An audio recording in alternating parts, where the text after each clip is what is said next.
जिंगी study में आप सबका स्वागत है। फिर से एक नई उमंग के साथ, एक नए लेसन के साथ। आज की क्लास है such as, in such a way, such that के बारे में। These words look similar but different in meaning. Today class is about the difference among these words. These words are important for exam as well as in speaking English. Let's begin. सबसे पहले बात करते हैं सच की। सच का मतलब होता है इस तरह का या ऐसा।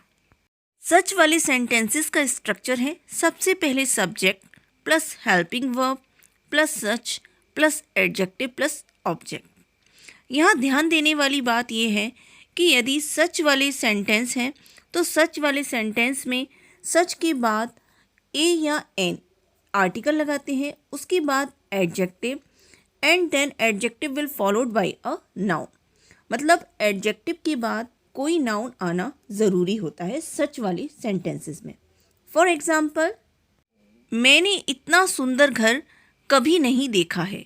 I have never seen such a beautiful house. Sentence में सच के बाद आर्टिकल ए आया है और उसके बाद एडजेक्टिव आया है और उसके बाद हाउस एक नाउन आया है। नेक्स्ट सेंटेंस है वह ऐसा झूठा लड़का, he is such a liar boy. Next sentence है उसने कभी भी इतनी महंगी ड्रेस नहीं खरीदी है। She has never bought such an expensive dress. Next है मैंने कभी भी इतनी भयानक मूवी नहीं देखी थी। I didn't watch such an horror movie. Next है सच एज। सच एज वहाँ लगाते हैं जब सेंटेंस में जैसा कि या उदाहरण के लिए दिया हो। जैसे कि एग्जाम्पल है मेरे पास कई चीज़ें हैं जैसे कि car, mobile, flat. I have many things such as car, mobile, flat. मतलब यहाँ पर कई चीज़ें बताई गई हैं कि मेरे पास कई चीज़ें हैं जैसे कि कार, मोबाइल, फ्लैट। इससे पहले सच एज का यूज़ किया गया है। नेक्स्ट सेंटेंस है ये बहुत सारी सब्जियां बेच रहा है जैसे कि आलू, अदरक, शिमला मिर्च, प्याज और कद्दू। He is selling many vegetables such as potato, ginger, capsicum, onion, pumpkin.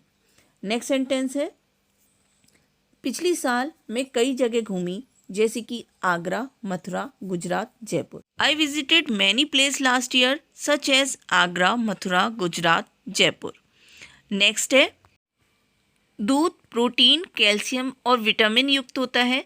उसमें विटामिन होते हैं जैसे कि A, B, D. Milk contains protein, calcium and vitamin such as A, B, D.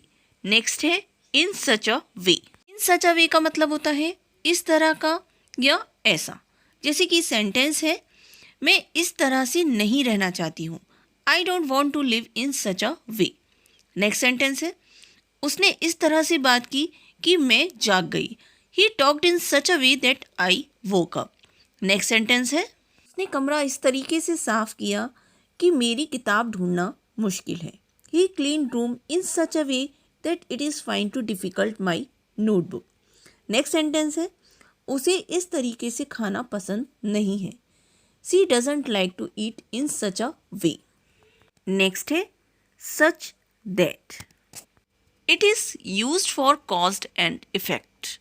Such that का यूज़ ऐसे सेंटेंसेस में किया जाता है जहाँ किसी कारण के बाद उसका प्रभाव बताया जाए, वहाँ पर इसका यूज़ किया जाता है। फॉर एग्ज़ाम्पल, वह इतनी चिड़चिड़ी है कि उससे कोई बात नहीं करना चाहता है। She is such a grumpy girl that nobody wants to talk her. इस सेंटेंस में कारण है कि वह एक चिड़चिड़ी लड़की है और उसका प्रभाव यह है कि उससे कोई बात नहीं करना चाहता है। नेक्स्ट सेंटेंस है उसमें जीतने की इतनी भावना है कि कोई भी उसे आसानी से हरा नहीं सकता है। She has such a winning spirit that no one can defeat her easily. इस सेंटेंस में जो उसके जीतने की जो भावना है ये एक कारण है और उसका इफेक्ट क्या है कि उसको कोई भी आसानी से हरा नहीं सकता है। नेक्स्ट सेंटेंस है भारत इतना सुंदर देश है कि कोई भी इसकी प्रशंसा किए बिना नहीं रह सकता है। India is such a beautiful country that no one can live without praise. इस सेंटेंस में कारण क्या है? भारत एक सुंदर देश है और उसका प्रभाव क्या है कि उसके प्रशंसा किए बिना कोई भी नहीं रह सकता है। यदि आज की क्लास अच्छी लगी हो तो लाइक शेयर सब्सक्राइब करना ना भूलें। मिलते हैं नेक्स्ट क्लास में।